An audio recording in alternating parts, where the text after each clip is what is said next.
Bueno, hoy se concretó el nuevo gabinete que acompañará al presidente Gabriel Boric durante estos 4 años. Muchas son las sensaciones que se activan a partir de conocer las distintas carteras que serán ocupadas por hombres y mujeres.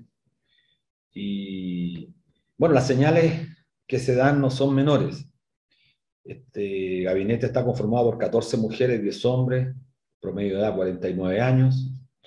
Lo que mirado así parece tremendamente importante, 14 mujeres no es menor. Se esperaba mucho más de un gobierno post-estallido, se esperaba mucho más. De eso creo que no cabe duda. Lamentablemente estamos en un país donde nos hemos ido cada vez más acostumbrando a tolerar, a aceptar sin ninguna mirada crítica, porque la crítica en este país es descalificada, la crítica es denostada por justamente aquellos que durante 40 años o más han tenido el predominio del poder, porque la crítica supone además poner en cuestión el ordenamiento que durante tanto tiempo ha dirigido el Estado chileno. Y por lo tanto hay una corriente masiva, una corriente de opinión que no permite que alguien o algunos se puedan salir de ese contexto que está determinado justamente por la prensa mercurial, por la televisión, por los medios de comunicación, por el gran empresariado. Y por eso decimos que se esperaba más de un gobierno post-estallido. ¿Y por qué se esperaba más? Porque, bueno, parece una reedición, una remoción, una renovación de lo que fue el último gobierno de la nueva mayoría, con 4 militantes del Partido Socialista, con algunos que directamente son del PPD o que tuvieron vínculos con el PPD, Esteban Valenzuela, por ejemplo.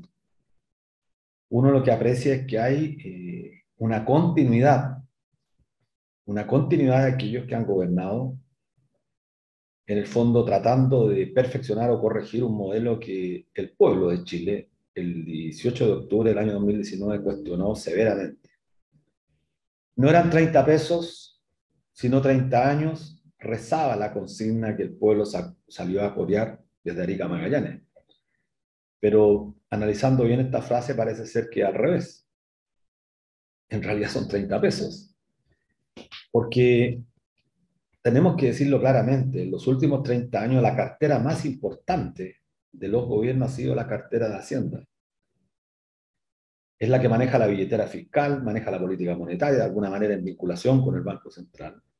Y la designación de Mario Marcel es una señal contundente, especialmente para los movimientos sociales que han venido demandando cambios estratégicos en la manera de conducir las finanzas públicas. Y Mario Marcel fue uno de los más fervientes críticos al programa de gobierno de Gabriel Boric. No escamoteó ningún espacio para señalar su, yo diría, tradicional fundamento, que es la continuidad de una política que plantea siempre mantener el orden de las cuentas fiscales, que por supuesto nadie podría estar en contra de eso, pero sobre la base de que lo primero en este país es la economía y no el manejo político del país. Entonces, se dice ahí independiente. ¿Independientes de qué? ¿Independientes de quiénes? Juan Sutil, el presidente de la Confederación de la Producción y el Comercio, también es independiente. Andrónico Luxi, presidente del Banco Chile, Canal 13, también es independiente. Lo que importa aquí es a quiénes y a quién representa. Insisto en que la cartera de Hacienda deja una gran preocupación, un signo de interrogación, porque si va a ser la misma política de Hacienda que desarrollaron desde Alejandro Fogle y Andrés Velasco, Nicolás Izaguirre, Rodrigo Valdés, bueno, las esperanzas para un pueblo que se puso de pie y que demandó transformaciones importantes en materia social particularmente, son preocupantes. Quizás una vieja historia es bueno a veces recordar. Cuando el Mercurio y la prensa mercurial y los grandes potentados de este país te aplauden mucho, creo que uno debería preguntarse por qué. Y esta designación de este gabinete ha sido aplaudida muy fuertemente en las pocas horas que han transcurrido de su designación por los mismos de siempre. Entonces, a lo menos nos coloca un signo de interrogación para los periodos que se vienen. Y lo que queda claro, eso sí, es que los movimientos sociales que han demandado legítimas aspiraciones tienen que seguir adelante luchando por lo que consideran justos. Bueno, estamos de regreso como todos los días viernes en un nuevo programa en la Radio Universidad de Chile, la radio que piensa, en el 102.5 FM, en Radio Universidad de Chile, en el programa Debate Social y a través de nuestra señal @canal.social. Y como todos los días viernes, bajo la dirección de la periodista Ana Muga Sáez y por nuestra compañera Miriam Campuzano. ¿Cómo estás, Miriam? Hola, buenas tardes. Bienvenidos a todas, a todos quienes nos escuchan. Como cada viernes a las 4 de la tarde, Debate Social, un espacio de conversación, un espacio donde pretendemos llevar la voz de los trabajadores, de los pobladores, lo que pensamos, el pueblo.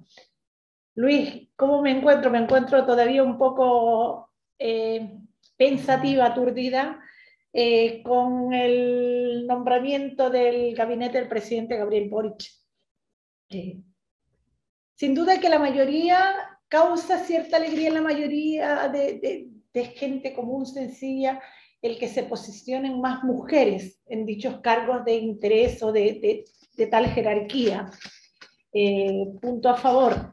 Causa cierta esperanza que muchos de ellos sean muy jóvenes, pero a la vez causa un cierto desazón que la cartera más importante se le haya cedido a los que pretenden o se visualizan como de un sector, pero representan al otro, a los que van a ser capaces de hacer una modificación para que nada cambie y se mantenga o se sostenga el modelo que nos ha regido por más de 4 décadas. Y hablamos exclusivamente, yo me voy a dirigir al señor Mario Marcel, porque se pinta de independiente, pero todo el mundo sabe que él tiene un alma socialista y que fue promovido por Camilo Escalona. Camilo Escalona era quien lo promovió y lo puso en el puesto de primero consejero del Banco Central, hay que decirlo, para que la gente que sepa, claro, porque los chilenos y las chilenas tenemos memoria a corto plazo, se nos olvidan muchas cosas y es necesario recordar. El señor Marcel, además, desde el cargo más alto del Banco Central, que lo ostentaba él en periodo de campaña, se hizo parte del lado del rechazo en una campaña del terror, de la cual el Banco Central tenía una vocería y tomaba atribuciones de cuando subieron las tasas de interés, fue una política de él. Su política monetaria que ha sido cuestionada por los sectores que no se inscriben en las concepciones neoclásicas de la economía, que no tienen mucho acceso a los medios de comunicación, han cuestionado duramente que en gran parte por la política monetaria que desarrolló Mario Marcel con el alza desmedida de las tasas de interés, con la transferencia de recursos muy grande a las AFP para pagar los primeros retiros, se produjo un impacto en la renta fija que afectó a los fondos, a los multifondos más conservadores. Es decir, no es todo como se pinta. Ha sido justamente un hombre que ha seguido las directrices fundamentalmente del consenso de Washington. Por favor, si la gente, la gente que piensa, la gente del público, Radio Universidad de Chile, tenemos que ser capaces de tener pensamiento crítico. Eso no significa ser negativo, muy por el contrario, todos queremos que le vaya bien al próximo gobierno, por supuesto, todos queremos que este país surja, que haya más empleo, que haya mejores salarios y que por supuesto, de una vez por todas recuperemos la salud y las pensiones para los y las chilenas, para los habitantes de nuestro país. De eso se trata, pero con personajes que han reiterado una determinada mirada, es evidente que hay preocupación, y es lo que hemos dicho. Preocupaciones legítimas, porque el presidente Boric se caracterizó en su campaña por decir que la moneda iba a ser un espacio de gobierno de las puertas abiertas. Sin embargo, vimos una total ausencia de los movimientos sociales en su gabinete. Nosotros esperábamos, al menos, si de cuoteo político se trataba, que gente como la destacadísima profesional Doris González hubiese tenido un escaño en el tema de la vivienda, no sé, los luchadores por vivienda digna, no fue así. Y vimos, porque me tomé el tiempo de ver la designación de sus ministros, Luis, que resaltaba más el currículum, los MBA, el doctorado en Estados Unidos, fuera de Chile, que son válidos, por cierto, pero que no es lo que representan estos 2 años de movimiento popular. No son 30 pesos, son más de 30 años, como bien lo mencionabas tú, Luis, y eso no está en la retina.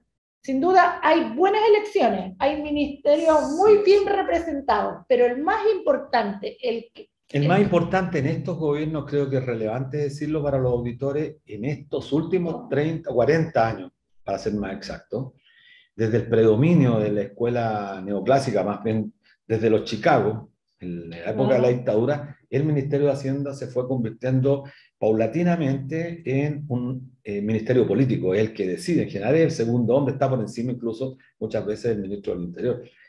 No debiera ser así, porque lo que en realidad debiera tener más preponderancia el Ministerio del Interior, los ministerios políticos. Quizás deberíamos hacer un cambio en la manera de hacer política, de que no el tecnicismo supere a la política, sino que el tecnicismo esté más bien al servicio de las decisiones políticas que necesita y requiere, urge hoy en Chile. Claro, bueno, algunos ministros, Miriam, señalaban hace poco en la mañana comentarios a propósito de la confirmación de Mario Marcel. Bueno, ¿cuál es la diferencia entre Mario Marcel e Ignacio Briones? Yo invito también a los auditores a que pensemos, ¿cuál es la diferencia entre Mario Marcel y Felipe Larraín?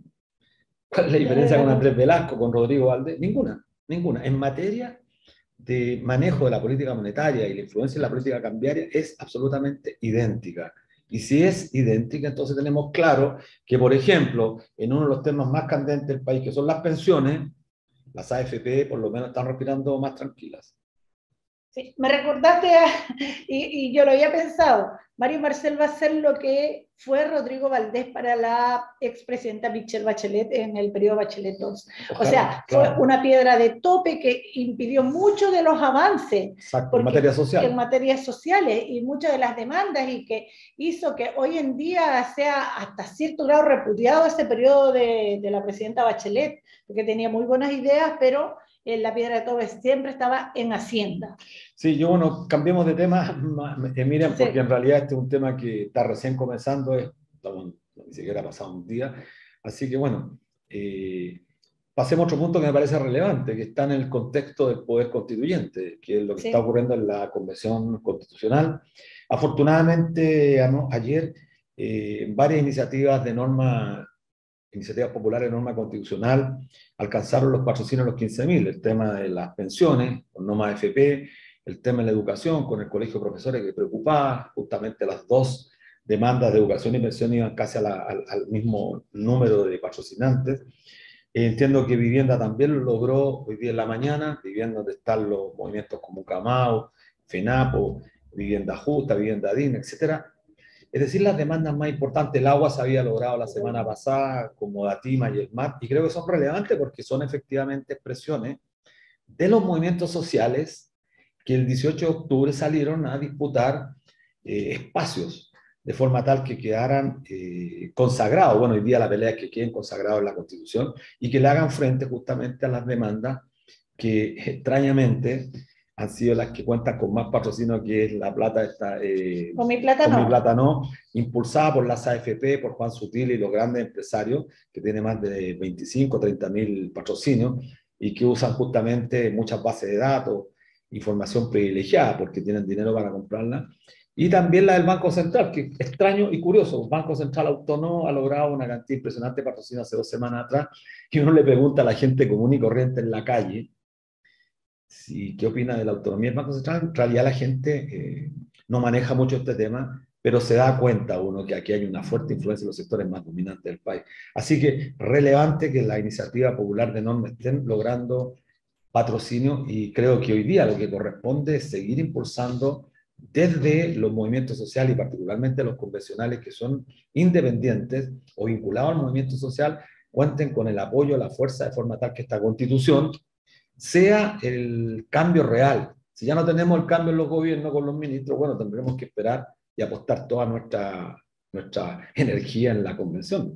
Interesante lo que dice Luis, se refleja, al menos en el primer periodo de la Convención Constitucional, se reflejó el poder económico que hay detrás de estas iniciativas populares de normas, donde se disfrazan de ONG, pero detrás están las AFP, financiando.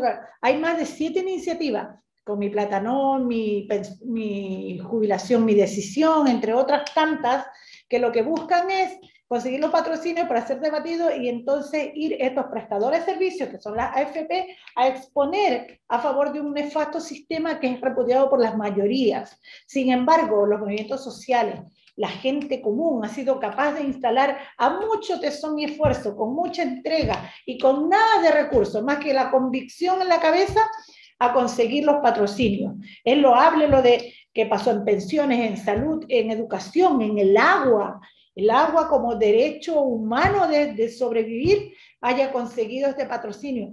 Tengo plena esperanza que en este segundo periodo los trabajadores, las trabajadoras, la pobladora, la vecina, el estudiante tome más conciencia de que nuestra esperanza está puesta en lo que salga de la Convención Constitucional, que es creo, el primer ejercicio democrático que va a tener la vuelta post-dictadura, el primer ejercicio democrático que tendremos las y los chilenos para decidir sí o no en el plebiscito de salida, donde esperamos todo esté claro y fluya favorablemente. Sí, sí, yo también pienso eso, lo que nos está quedando como última esperanza para quienes el 18 de octubre colocamos en el centro de la agenda pública los temas relevantes que son la esperanza del pueblo nuestro acerca del mejoramiento de temas que son fundamentales, la seguridad social, pensiones, salud, educación, por la que salieron a luchar miles y miles de personas, desde los propios estudiantes, del propio Gabriel Boric. Pero por lo tanto hay que tener cierta esperanza. La tarea más difícil va a ser la que tiene Janet Jara, una difícil misión en el Ministerio del Trabajo, bueno, y esperamos que ahí se concentre la fuerza importante del movimiento sindical, del movimiento del mundo del trabajo para hacer los cambios que Chile requiere, para que haya más justicia social. Ojo, no es que estemos pesimistas con pero sí nos alerta de sobremanera el tema de Hacienda. A mí creo que representa mucho pensamiento. No sé cómo le hizo el senador Carlos Montes, pero logró también un ministerio. Y cabe decir que él en el Senado fue obstáculo para muchos avances, votaba en contra.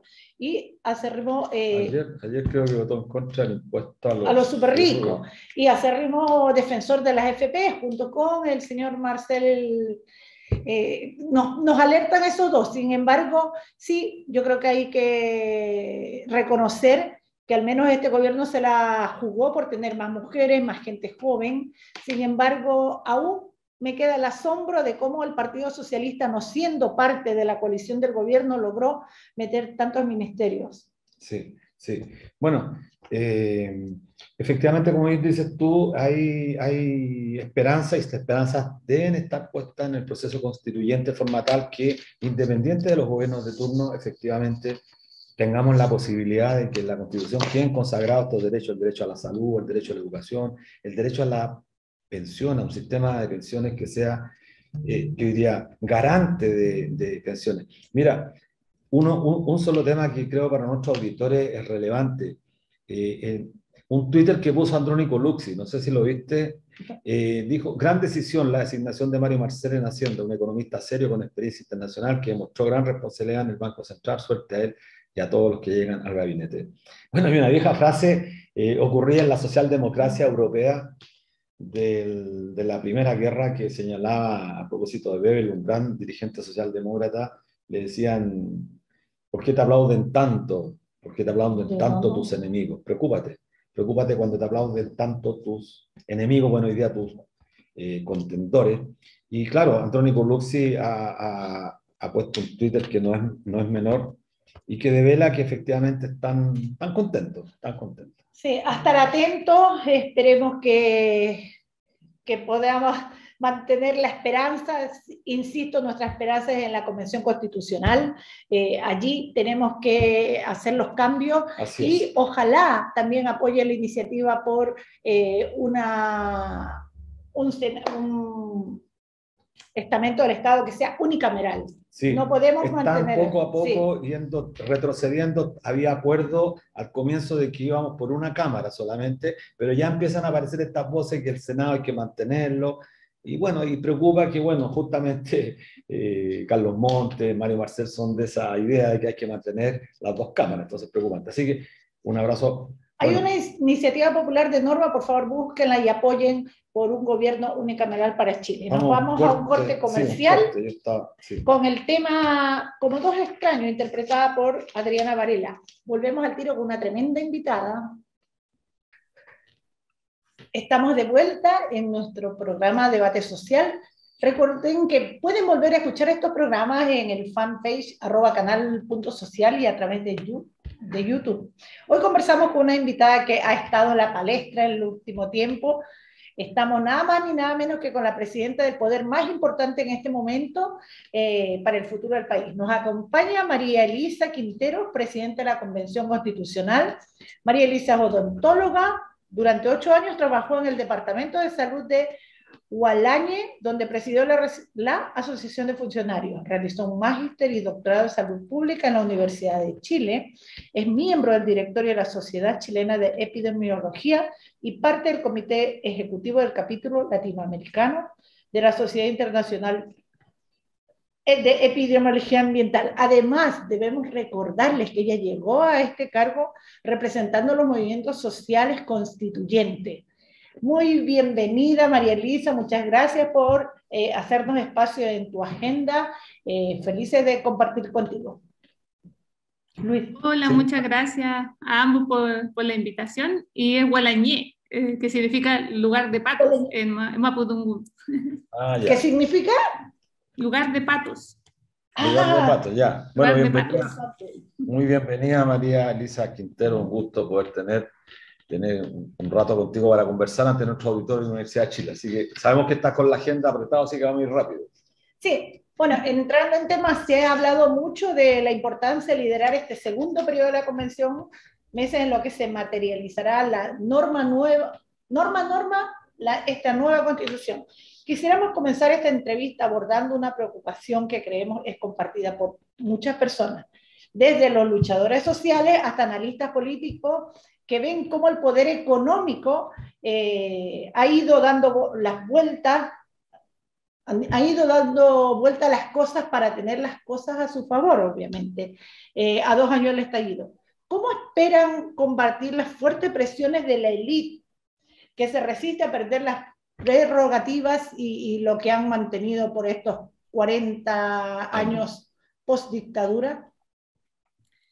Bueno, yo creo que las presiones que vienen de fuera, cada constituyente tiene que sopesarlas, evaluarlas, conocerlas y dimensionar las repercusiones que pueden tener. Recordar que cada constituyente acá representa un grupo de personas, entonces hay los mismos grupos con mayor o menor control sobre su constituyente, control social, digo yo, por ejemplo.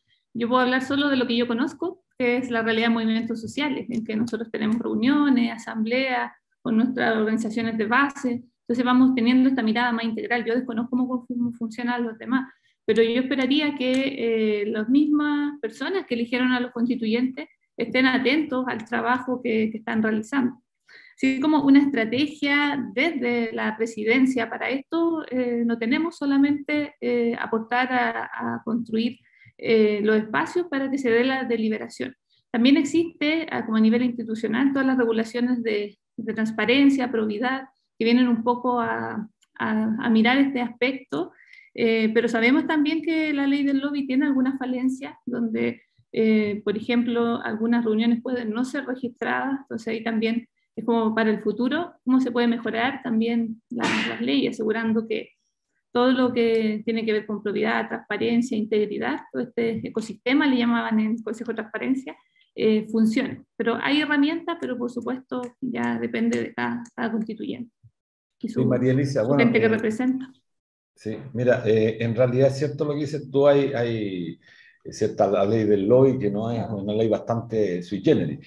Lo que observa la ciudadanía, decimos una parte de la ciudadanía de la cual también nosotros nos hacemos parte, que son los movimientos sociales, observa que la derecha quiere seguir manteniendo el negocio de la salud, el negocio de las pensiones, el negocio de la educación. ¿Por qué colocamos estos tres aspectos que son relevantes a nuestro juicio? Cuando se produce el estallido, la revuelta del 18 de octubre del año 2019, se realizaron una cantidad impresionante de cabildos a lo largo del país. Se realizaron asambleas territoriales y además los municipios hicieron una encuesta a lo largo del país. Y en todas estas preguntas o entrevistas aparecían siempre las mismas tres demandas, incluso jerarquizadas: pensiones, salud y educación, en ese orden. Siempre. No hubo una sola encuesta que no dijese que esto era lo fundamental. Pero nos damos cuenta que hoy día, en la medida que avanzamos, ya pasamos la mitad del proceso convencional y la derecha persiste en seguir manteniendo estos derechos en manos de los mercaderes, en manos de los negociantes. Se explica, entre otras cosas, por algunas iniciativas que son abiertas y derechamente continuadoras del modelo. ¿Cómo crees tú también que esto va a entrar a debatirse, a abordarse por parte de los convencionales en el proceso del debate que ahora viene a la deliberación? Sí, bueno, lo primero es que es como lo esperable, la verdad, sí, es como, es parte de su forma de ver la vida, es como imposible que ellos vayan a cambiar esa forma de ser. Lo que sí hay un grupo de la derecha que son un poco más conscientes de estos temas sociales y las demandas de las personas que lo pusieron ahí. Entonces, en términos generales, yo no esperaría algo diferente de ese grupo, porque sabemos más o menos la ideología, está súper claro. Lo importante acá es el resto, que el resto avancemos y construyamos los 2/3, creo yo, para poder dar respuesta a las demandas de las personas que tienen que ver con lo que decía Luis, con la educación, que tiene que ver con la salud, lo tenemos en diagnóstico súper claro y por supuesto lo compartimos. Y aprovecho para pasar el dato a todas las personas que nos escuchan, que hasta el domingo se pueden ingresar los cabildos en esta primera etapa, incluso los cabildos 2019. Entonces, en la plataforma de la iniciativa.chileconvención.cl, para que puedan ser sistematizados, incluso los cabildos que ocurrieron durante el estallido, pasen a ser un insumo para las distintas comisiones. Entonces, yo al menos veo que tenemos que preocuparnos del otro 80%, que tenemos que construir las reformas que los pueblos de Chile nos pidieron claramente durante el estallido y siguen siendo las principales demandas hoy. María Elisa, tú hablaste de que la Convención Constitucional tiene 155 constituyentes y cada quien, 150, y cada quien representa a quienes los eligió. Siendo así, la derecha tiene muy pocos representantes, pero nosotros vemos, por ejemplo, en el tema iniciativa popular de norma, que las que pasaron o lograron la meta son efectivamente de ese sector. Quizá a lo mejor cuando ya son elegidos convencionales, sería bueno que se sientan representantes de todo. Y lo digo ¿por qué? Porque nos alegró saber que tú presidiste la Asociación de Funcionarios, pero sin embargo representantes del trabajo no vemos en la Constitución. ¿Cómo se va a abordar el tema del trabajo si no hay alguien como del mundo del trabajo elegido desde ese sector para representar? Sí, quería complementar, María Elisa, antes que pueda responder esa pregunta de Miriam, que no es menor, porque nosotros nos inscribimos entre aquellos sectores que sostenemos que el trabajo es fuente de toda riqueza y en tanto el trabajo, particularmente en el sistema capitalista moderno, el trabajo asalariado juega un rol determinante. Sabemos que el trabajo de cuidado, el trabajo doméstico es tan relevante como el trabajo asalariado, pero no es reconocido y por eso en nuestra demanda de sistema de seguridad social se reconoce. Pero en la coyuntura actual, para el gran capital lo que le interesa es el trabajo asalariado, eso lo tenemos claro. Entonces, así como se abordó ayer una iniciativa de medio ambiente, que fue la primera propuesta de norma constituyente que es aprobada por unanimidad, entiendo, o mayoritariamente, ¿tú crees que el trabajo como derecho inalienable de la persona humana debiera ocupar un lugar preponderante en la próxima constitución política, de forma tal acabar con esta idea del año 78, cuando José Piñera Echenique descomprimió debilitó completamente al trabajo, sometiéndolo a una suerte de mercancía en la cual el que tenía poder para comprarlo lo podía adquirir, como ha sido con todos los derechos? Ahí hay como dos preguntas. ¿Parto por cualquiera? ¿No importa? Sí, Ya. sí, lógico, Sí. lógico. Ya, Gracias. bueno, lo primero es que, claro, si bien la convención completa representa al país, uno no puede negar que hay gente que viene, representa un grupo de la sociedad al interior. Eso yo creo que es innegable, pero sí el trabajo conjunto tiene que ser representado para todo el país, representar a la gran mayoría. Siempre hay que haber gente afuera, lamentablemente. Respecto al trabajo, bueno, contarles que igual hay personas de asociaciones gremiales, por ejemplo, está Aurora Delgado, que ella es del mundo de la salud, es dirigente también. Entonces, no está como, no es que no exista nadie, hay gente que trabaja incluso desde el derecho laboral, por ejemplo, César Valenzuela, creo. Entonces, hay cierta representación. Y pese a que no son la mayoría, eso sí, tenemos que decirlo, porque no son todos del mundo de la dirigencia o del derecho laboral. Yo siempre he dicho, nosotros no estamos solos ni solas, detrás de nosotros hay mucha gente, yo puedo contar solo mi experiencia. Nosotros hicimos varios cabildos sindicales en el Maule con ayuda de la escuela sindical y se levantó una propuesta desde el mundo sindical. Entonces, así como mi ejemplo, hay más constituyentes que están trabajando de la mano directa, conectado con la gente que sabe de estos temas, que lo maneja mucho mejor que uno que le toca trabajar y no está tan ligado al mundo del derecho laboral. Entonces, si bien uno representa, hay mucho trabajo detrás, sobre todo en los movimientos sociales, donde uno trabaja de la mano de organizaciones sociales, o sea, hay un vínculo más estrecho. Y la segunda pregunta, bueno, yo como constituyente del Maule Norte tenemos nuestro programa y para nosotros es súper importante el tema laboral porque determina también la calidad de vida y el pasar que tenemos por este mundo. Entonces, el trabajo dignifica, el trabajo es parte de los derechos humanos y como bien lo señalaron ustedes al inicio, es una de las demandas sentidas de las personas también, que se expresa finalmente en las pensiones, pero eso obedece a un modelo de trabajo que ha sido muy precario y que no ha puesto al centro la dignidad de los trabajadores. Entonces, en ese sentido, al menos nosotros tenemos nuestras propuestas que vienen consensuadas con el mundo sindical, al menos del Maule. Bueno, qué importante eso que dice María Elisa. Bueno, nosotros conocemos muy bien a Aurora Delgado, somos parte de una misma organización que es la Coordinadora Noma FP, y es de Valdivia, fue nuestra vocera ya. Y también conocemos a un colega tuyo, no es del ámbito de la salud, Roberto Celeón, pero es de tu región. Con Roberto nos conocemos hace muchos años, un abogado laboralista del cual tenemos también absoluta confianza de que van a colocar en el centro del debate el tema del trabajo. Bueno, para nuestros auditores estamos conversando con María Elisa Quintero, la presidenta de la Convención Constitucional. Quería hacerte una pregunta en una dirección similar, pero cambiando el eje. La demanda por un medio ambiente libre de contaminación y el respeto a la naturaleza en su relación con el ser humano está muy presente en la Convención, María Elisa, pujando por un cambio de paradigma. ¿Cómo crees que se vaya a reflejar esto en la Carta Magna? Y con un solo agregado, las industrias contaminadoras que están vinculadas desgraciadamente a la alimentación también, por ejemplo, la industria del cerdo, la industria del pollo, la industria salmonera, que no solamente están vinculadas a la contaminación, sino que además a la destrucción del medio ambiente. En el caso de la industria salmonera es mucho más grave. Y tú como miembro o como salubrista, como persona vinculada a la salud, ¿cómo ves esta relación? ¿Cómo crees que se vaya a reflejar esto en la Constitución?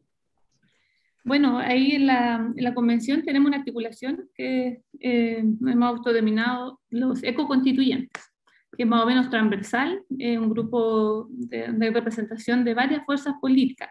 Y ahí hay trabajo conjunto desde el inicio. Entonces yo veo con buenos ojos los avances que podemos lograr en materia ambiental o de naturaleza. También hemos discutido, yo estaba hasta antes de ser electa como presidenta de la Comisión de Derechos Fundamentales. Entonces ahí ya habíamos estado conversando sobre la titularidad de los derechos e incluir la naturaleza como titular de derechos. Entonces, ese cambio, al migrar ojalá a una constitución más ecológica, claramente va a tener repercusión en todas las leyes de ser aprobado así al final la propuesta, en todas las leyes que determinan la instalación de las industrias. Y bueno, y tenemos que reconocer y transparentar que el modelo económico que tenemos actualmente es extractivista, que tiene externalidades que nunca se ha hecho cargo, que tienen que ver básicamente con el medio ambiente. Entonces, ahí también hay que mirar, y también se están discutiendo en lo constituyente modelos complementarios o alternativos económicos que sean más respetuosos con la naturaleza. Y también tenemos que mirarnos como sociedad, porque somos parte de esta sociedad de consumo, que consumimos, muchas veces sin necesidad. Entonces, ahí hay que buscar un equilibrio y esta constitución, esta propuesta de constitución, puede ser el inicio para las modificaciones que nos permitan vivir en una relación más armónica con la naturaleza. Bueno, hablando de ese tema, ayer se acabó el tiempo para ingresar iniciativas populares de normas a la plataforma de participación ciudadana que ustedes implementaron. ¿Cómo en este segundo tiempo, cómo se hace para que la convención llegue a los sectores que requieren urgencia los cambios demandados en estos 2 años casi de movimiento popular? Bueno, como bien comentaba, hasta ayer fue el plazo para subir las propuestas de normas, de iniciativa popular de normas, y las votaciones son hasta el 1 de febrero. Todavía nos queda tiempo para apoyar las que estén, y son 7 patrocinios. Aprovecho pasar el dato para informar. Y bueno, lo que nos queda, la participación, nos quedan varios meses de participación. Entonces, hay mecanismos que se han hecho, que se han creado desde la convención, que tiene que ver, por ejemplo, con los encuentros autoconvocados, donde uno, como fue los cabildos de Bachelet en su tiempo, no sé si se acuerdan, uno se juntaba, hacía un acta y la subía. Algo similar está disponible también. Y bueno, están las oficinas territoriales constituyentes, pero ahí no estaba muy activo aún esos convenios con las municipalidades. Así que hago un llamado a los municipios que nos ayuden, que colaboren con estas instancias, porque mientras mayor participación tengamos, mucho más legítimo es la propuesta que se va a crear de nueva constitución. Entonces, hay instancias, de acá la estamos impulsando, y dentro de una también de las más importantes es la estrategia comunicacional. Cómo podemos también informar a las personas de qué está siendo aprobado, que sí, que no, para que la gente sepa con tiempo cómo va quedando la propuesta de constitución.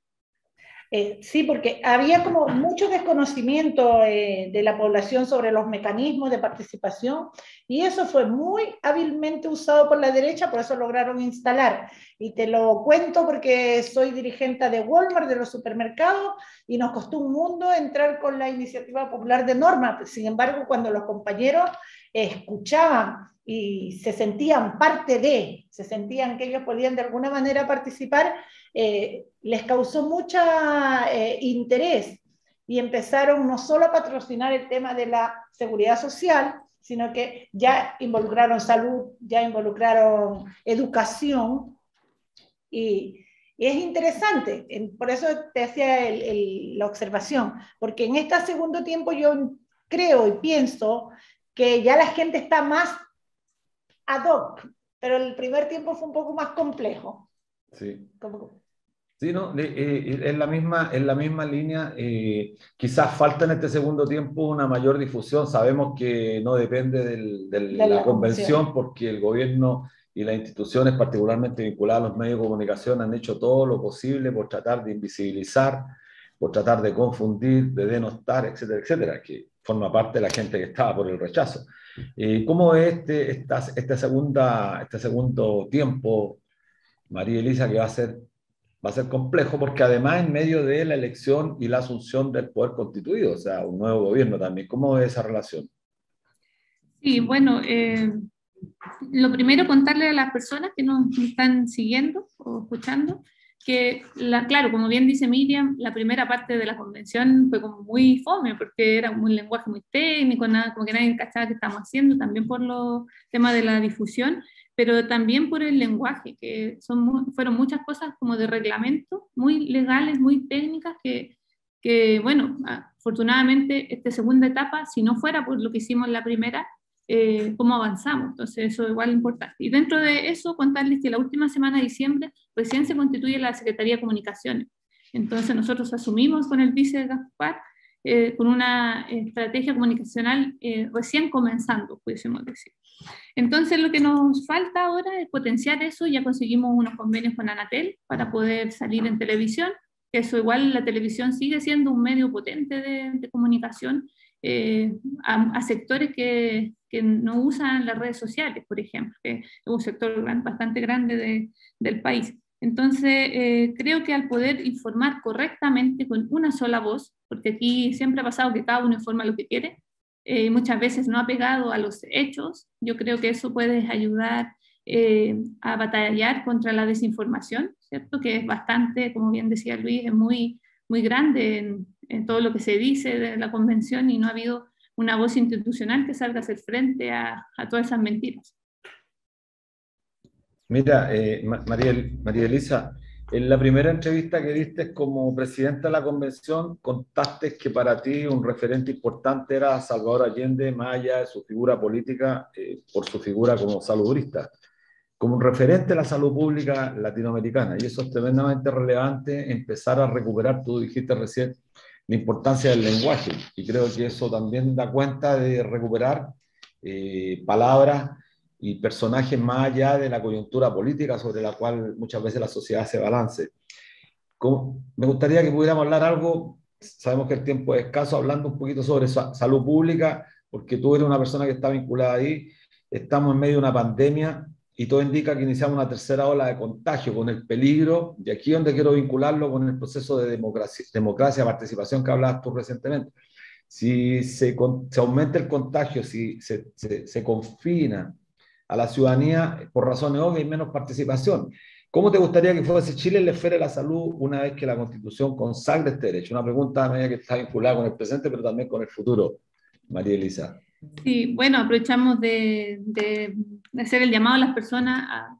Llevamos mucho tiempo cuidándonos, pero no está de más seguir cuidándonos, porque también tenemos que pensar que mientras más casos tengamos, es más probable, lo que dice Luis, que empiecen a haber modificaciones al plan paso a paso y ya no tengamos tanta movilidad. Entonces eso igual para el proceso constituyente no es bueno, porque necesitamos conversar, necesitamos reunirnos en los distintos lugares.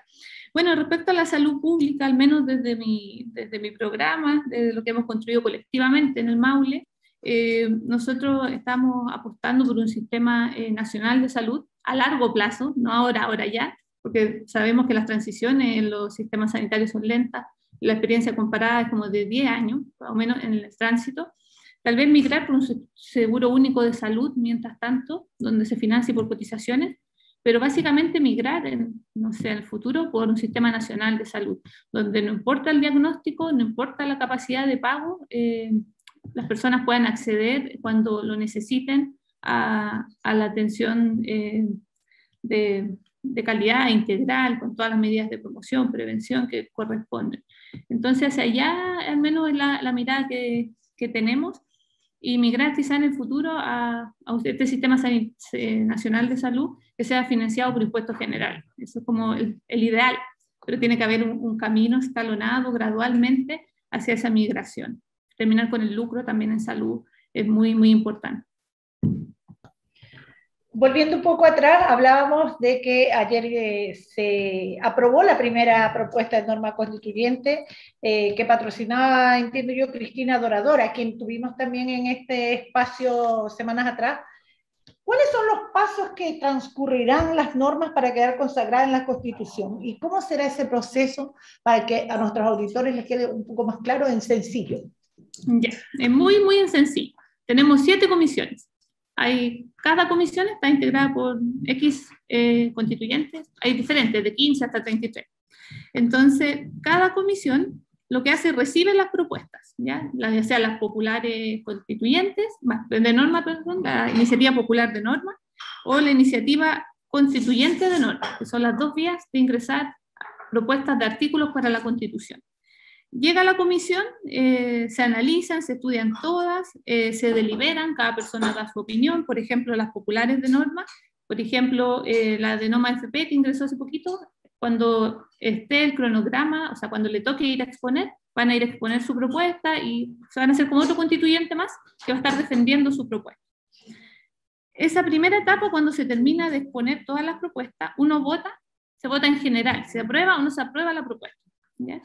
Si se aprueba, pasa a una segunda etapa donde uno puede poner como indicaciones que se llaman, que observaciones, puede agregarle, sacarle, y eso también se va votando de a uno. Y nosotros, acá se llama votación particular. Entonces, cuando terminan todas las votaciones en la comisión, se hace un informe. Y ese informe, que trabajó en chiquitito en la comisión, va al pleno de los 154, donde ahí finalmente se aprueban con los 2/3.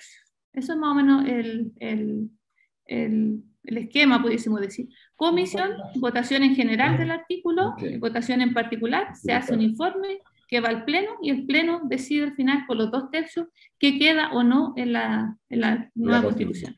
Ok, María Elisa, ¿cómo estamos contra el tiempo? Porque según lo que nos contaba hace poco Roberto Celedón, más o menos en abril ya tendrían que tener como una suerte, si podemos hablar en un lenguaje más sencillo, como el primer borrador, porque ya el tiempo viene breve. En mayo ya ir afinando ese borrador y en junio tenerlo casi ya definitivo. Entonces estamos contra el tiempo.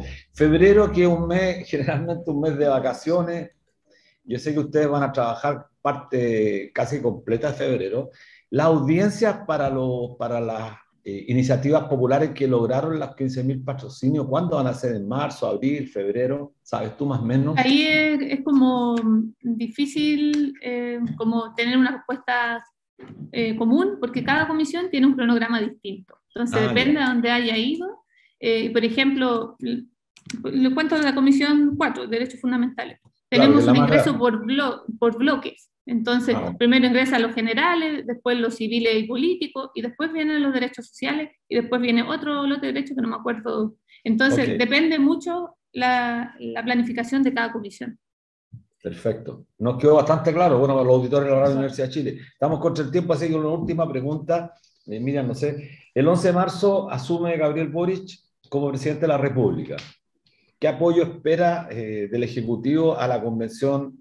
¿Cómo crees que será esta relación, María Elisa?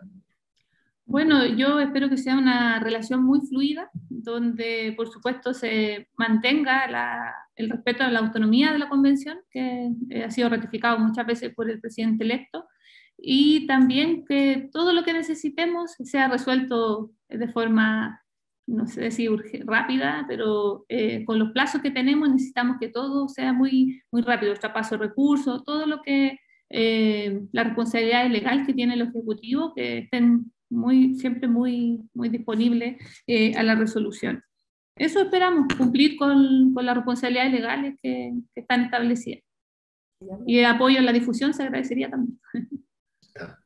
Por supuesto, para eso estamos. Por supuesto, estábamos evaluando así pensiones, educación, el derecho al agua, importantísimo, la salud.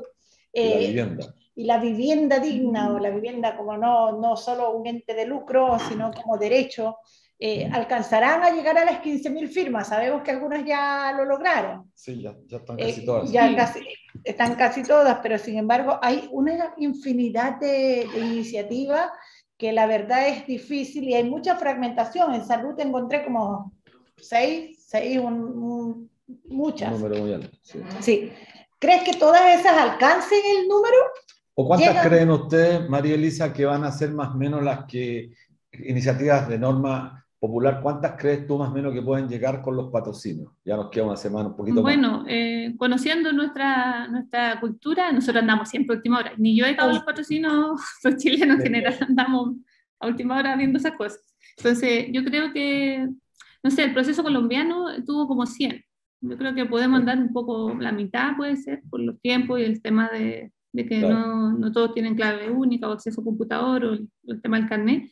Pero reitero como el apoyo relevo el apoyo que están haciendo la gente, las organizaciones sociales, que están saliendo a la calle nuevamente a ayudar a la gente a votar. Entonces, yo creo que se va a dar un trabajo, vamos a quedar sorprendidos en algún momento.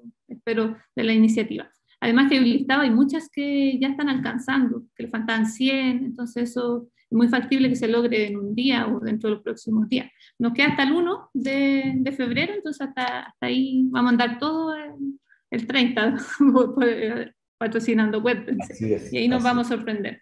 Incluso bueno, hubo algunas que en un día alcanzaron los 15.000. Entonces, claro, eso fue una sorpresa para todos. Sí, para todos. Oye, María Elisa, bueno, estamos en la Radio Universidad de Chile, la radio que piensa, la radio que tiene un público bastante crítico, así que nos queda muy poco tiempo, te queremos dejar el último minuto para que puedas usar este espacio y decir lo que tú estimes importante para que este proceso cuente con el apoyo y la participación. Así que te dejamos todo espacio, María Elisa. bueno, muchas gracias a ambos por la invitación y por hacer tan grata la entrevista. Y bueno, invitar a las personas a participar. Tenemos mecanismos que están instalados que tienen que ver con los cabildos autoconvocados, que tienen que ver con las iniciativas populares, dar los patrocinios, también acercarse a su constituyente favorito, sea de su distrito o no, y ver las actividades que tienen programadas, porque si bien postergamos las semanas territoriales, igual se están haciendo actividades. Entonces, hay formas de participar y los que les pegan más a las redes sociales, seguir las redes de la convención, ahí se va entregando información diaria, tenemos punto de prensa diario, así que básicamente a participar, a informarnos, porque este proceso es único en la historia y claro, nuestra responsabilidad también es acercarlo, pero por el otro lado también buscar canales de comunicación. Así que eso, y muchas gracias por la invitación. No, muchas gracias, María Elisa, estamos agradecidas, hablo como mujer aquí, agradecida de estas lideresas jóvenes, estas mujeres empoderadas que tomen estos espacios de poder y a la vez estas tremendas responsabilidades, porque hay que reconocer que la asamblea es un trabajo desgastante 24/7. Entonces, ese reconocimiento a ustedes, felicitarla por la Secretaría de Comunicaciones, creo que en tan poco tiempo ya ha surgido efecto, ha logrado que el pueblo, el común, sienta más identificación con este proceso esperanzador que nos espera. Sí. Muchas gracias, María Elisa, y éxito, el mayor de los éxitos. Muchas gracias, cariño, a ambos y a la gente que nos ha escuchado también. Gracias. Chao.